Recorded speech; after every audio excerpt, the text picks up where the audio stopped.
Et si on s'était complètement trompé sur la nature de la méchanceté? Aujourd'hui, on va décortiquer une théorie assez audacieuse qui, vous allez voir, renverse pas mal de nos certitudes sur la cruauté humaine. On a tous cette image en tête. Pour être cruel, il faut avoir un cœur de pierre, manquer totalement d'empathie. Mais, et si c'était l'inverse? Si, en réalité, la pire forme de méchanceté exigeait de ressentir, et même de ressentir très profondément ce que l'autre endure? Voilà l'idée centrale, aussi fascinante que troublante. La méchanceté la plus raffinée, si on peut dire, ne viendrait pas d'un défaut, d'un manque, mais au contraire d'une capacité humaine, l'empathie, qui serait poussée à son extrême le plus sombre. Pour explorer cette idée en profondeur, voici notre parcours. On va y aller étape par étape. Alors, pour commencer, on va mettre de côté les étiquettes habituelles, comme psychopathe ou sociopathe. Cette théorie propose une toute nouvelle grille de lecture. En fait, la théorie distingue deux grands profils. D'un côté, il y a les parasites. Pour eux, les autres sont des outils, des ressources, c'est purement fonctionnel. Et de l'autre, les prédateurs. Eux, c'est complètement différent. Ils utilisent l'empathie pour savourer la souffrance qu'ils infligent. Ce sont vraiment deux logiques opposées. Bon, penchons-nous sur cette première catégorie. On va disséquer un peu les deux profils principaux de ces parasites psychologiques.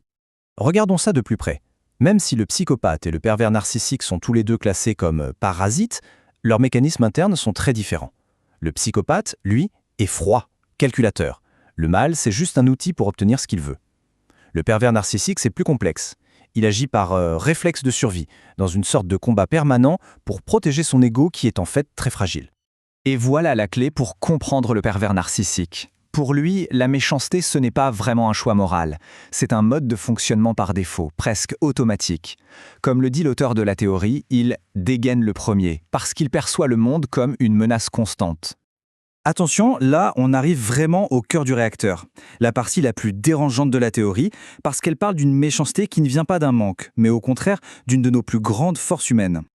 Tout part de là. Le point de départ du prédateur, ce n'est pas une absence d'empathie, bien au contraire. C'est une capacité authentique et même très élevée à ressentir ce que l'autre ressent.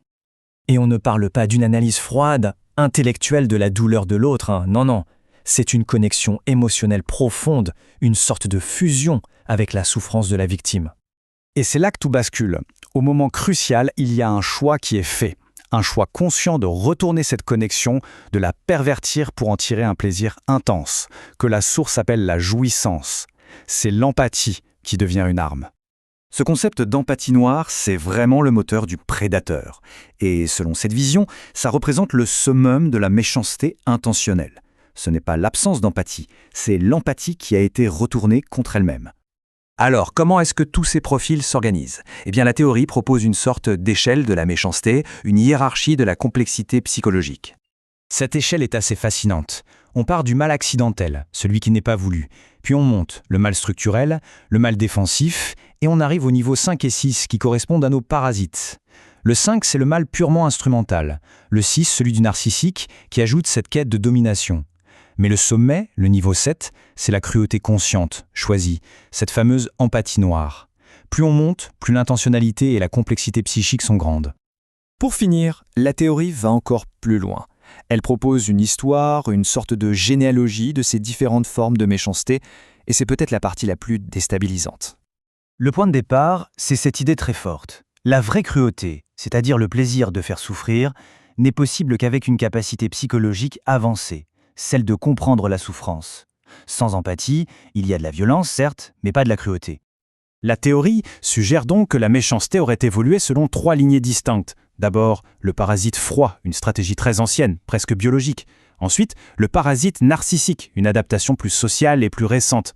Et enfin, cette troisième voie, cette mutation rare et moderne, la cruauté qui naît d'un excès d'empathie. Et cette analyse, elle résonne particulièrement aujourd'hui, non ? Elle suggère que certaines formes de méchanceté s'épanouissent tout particulièrement dans nos cultures modernes, qui sont basées sur l'image, le statut, le symbole, là où la domination psychologique est parfois plus payante que la violence brute. On se quitte donc sur cette pensée assez vertigineuse, et si la pire des cruautés n'était pas un vestige de notre passé animal, mais plutôt un produit dérivé, une sorte de bug de notre évolution émotionnelle la plus récente, une idée qui forcément nous oblige à repenser ce que signifie être cruel, et peut-être même ce que signifie être humain.